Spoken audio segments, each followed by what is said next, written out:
Hello दोस्तों, SMD channel पे आप सभी का स्वागत है। आज हम बात करेंगे एक ऐसे स्टॉक के बारे में जिसका फ्यूचर काफी प्रॉमिसिंग लग रहा है। अगर आप भी अपने इन्वेस्टमेंट पोर्टफोलियो को नेक्स्ट लेवल तक ले जाना चाहते हैं तो ये वीडियो आपके लिए है। तो चलिए बिना टाइम वेस्ट किए इस स्टॉक को डिटेल में समझते हैं। तो इस स्टॉक का करंट प्राइस 173 का है। मार्केट कैप की बात करें तो 1700 करोड़ का ये एक माइक्रो कैप स्टॉक है। इस स्टॉक का पीई देखे तो 136 है। और अगर आरओई की बात करें तो 21% है, जो दिखाता है कि कंपनी अपने शेयर होल्डर को अच्छा रिटर्न दे रही है और कंसिस्टेंट ग्रोथ दिखा रही है। फाइनेंशियल्स की बात करें तो सेल्स लगातार बढ़ रहा है। 2021 में 40 करोड़ का सेल्स बढ़ के 60 करोड़, फिर 90 करोड़ और 2024 में इस कंपनी ने 104 करोड़ का सेल्स किया है। नेट प्रॉफिट की बात करें तो नेट प्रॉफिट भी लगातार बढ़ रहा है। 2021 में 5 करोड़ का प्रॉफिट बढ़ के 6 करोड़, फिर 6 करोड़ और 2024 में इस कंपनी ने 13 करोड़ का प्रॉफिट किया है। एक बात हमेशा याद रखिएगा दोस्तों, इस स्टॉक का प्राइस हमेशा अपने प्रॉफिट को ही फॉलो करता है। अगर प्रॉफिट बढ़ेगा तो इस स्टॉक का प्राइस भी बढ़ेगा। कंपनी की बैलेंस शीट की बात करें तो कंपनी के पास 67 करोड़ का रिजर्व है और कंपनी पे ना के बराबर कर्जा है, जो कंपनी कभी भी उतार सकती है। प्रमोटर होल्डिंग देखें तो प्रमोटर की शेयर होल्डिंग 39% है। फॉरेन इन्वेस्टर स्टॉक में 2% स्टेक ओन करते हैं और डोमेस्टिक इन्वेस्टर स्टॉक में 10% स्टेक ओन करते हैं। पब्लिक के पास 47% का माल है। तो स्टॉक का नाम है यूनिकॉमर्स ई सॉल्यूशन लिमिटेड और ये एक आईटी सेक्टर की कंपनी है जो सास प्लेटफॉर्म का यूज करके ई कॉमर्स ऑपरेशंस को मैनेज करती है। मतलब अगर कोई ब्रांड अपना ऑनलाइन बिजनेस चला रहा है तो ये कंपनी उनके प्रोडक्ट्स को बेचने से लेकर उनकी डिलीवरी तक सब कुछ मैनेज करने में मदद करती है।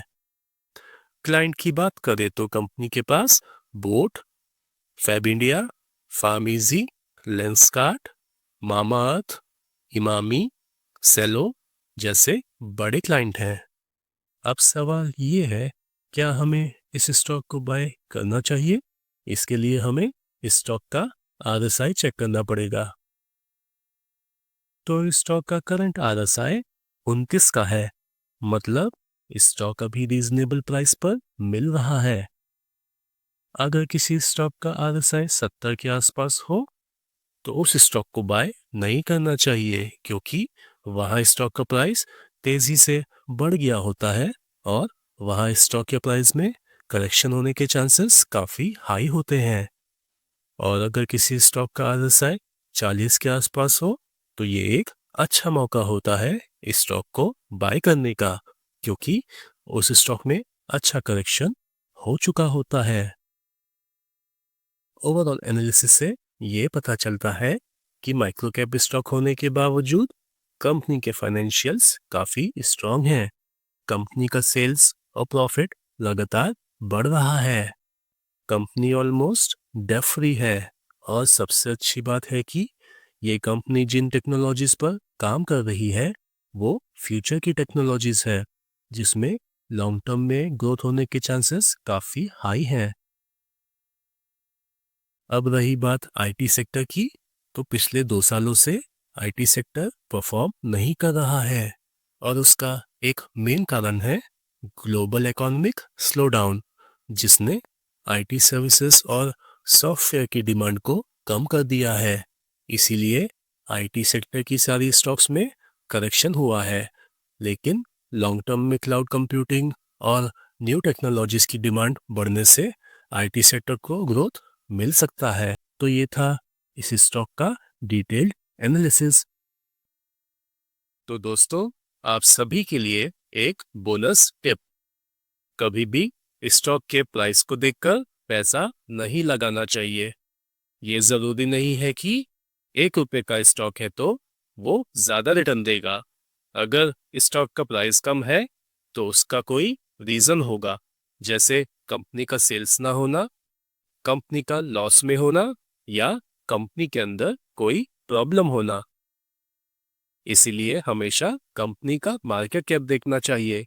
अगर कोई छोटी कंपनी जैसे माइक्रो कैप या स्मॉल कैप लगातार प्रॉफिट कर रही है तो उसका स्टॉक का प्राइस बढ़ेगा, क्योंकि स्टॉक का प्राइस हमेशा कंपनी के प्रॉफिट को ही फॉलो करता है। ये मैटर नहीं करता कि स्टॉक का प्राइस 200 हो, 1000 हो या 2000। अगर छोटी कंपनी लगातार प्रॉफिट दिखा रही है तो फ्यूचर में वो स्टॉक मल्टीबैगर रिटर्न दे सकता है। ऐसे ही मल्टीबैगर स्टॉक ढूंढने के लिए इस चैनल को सब्सक्राइब करें, क्योंकि यहाँ आपको सिर्फ वो ही स्टॉक मिलेंगे जिनके फंडामेंटल स्ट्रांग हैं और जिनमें ग्रोथ के चांसेस काफी हाई हैं। तो वीडियो को लाइक करें, चैनल को सब्सक्राइब करें और अपना फीडबैक कमेंट सेक्शन में जरूर शेयर करें। तो दोस्तों, मिलते हैं अगले वीडियो में। तब तक के लिए बाय बाय।